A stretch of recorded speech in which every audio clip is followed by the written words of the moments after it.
Kāpēc Talsa ir pēdējā pilsēta, kurā notiek pasaules rallija čempionāta posma TET Rallija Latvija preses konference? Jo vienkārši labākie atstāti beigām. Atklājot pasākumu, Raimonds Strokšs arī sacīja paldies Talsiem, kas viņam pašam ļoti daudz nozīmē. Viņa komandai uz Latviju izdevies atvest sapni, kam līdz galam grūti vēl noticēt, un rīkotāji silti iesaka to aiziet apmeklēt ne tikai rallija faniem. Tas ir pasaules līmeņa šovs, kurš atnāk pie mūsu mājām.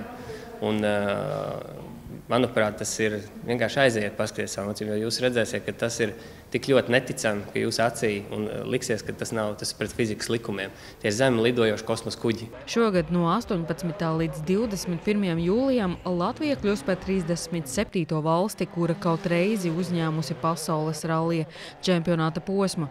Mūsu rallijs ir viens no ātrākajiem, bet arī baudāmākajiem. Tas ātrums un garās sānslīdes, es zinu, kā rallija braucējs, ka nav īsti nekā labāk.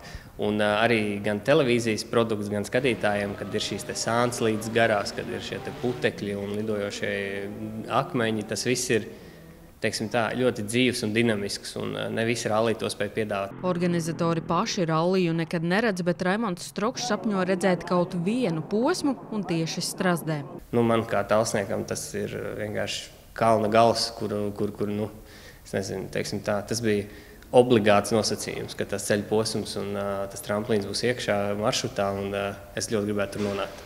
Ātrumposmi Talsu novadā paredzēti divās daļās. Pirmo reizi VRC ekipāžas būs iespējams redzēt SS4 randumi, kas sāksies tieši pusdienas laikā, bet vēlāk pēcpusdienā ekipāžām paredzēti vēl divi ātrumposmi.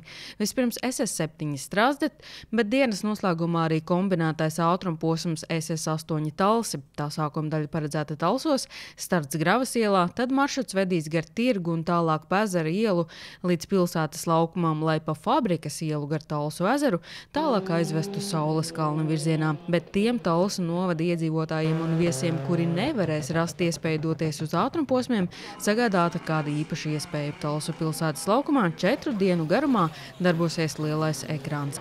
Es domāju, ka Talsu novads ir tam gatavs, īpaši iedzīvotāji ļoti gaida šo notikumu. Organizatori strādā, lai visu izdarītu, kā tas ir vajadzīgs. Un es domāju, ka būs ļoti liels pasākums mūsu novadā, ko mēs visi ļoti gaidām. Vai man ir tā, ka es varu uzlikt uz roku sirds un pateikt, ka visi ir apzinājušies, kas mums te būs? Droši vien jau, ka nē. Es domāju, ka to cilvēku sapratīs tajā nedēļā un tajās 4 dienās, kas tas faktiski īstenībā ir. Ātrumposmiem seko līdzi parasti 50,000 skatītāji, bet šis skaitlis varbūt arī lielāks. Noteikti visiem uzņēmējiem jābūt gataviem, ēdināšana, viesnīcas, degvielas uzpildes stācijas. Mēs zinām, ka noteikti būs pārpildīts. Ir jābūt gataviem uzņemt šos skatītājus. TET Rallija Latvija būs pasaules čempionāta 2024. gada sezonas 8. posms, un tālāk pasaules ātrākās rallija ekipāžas dosies uz Somiju. Sanita Liepiņa, Terēza Matisone, TV9 Pakalni.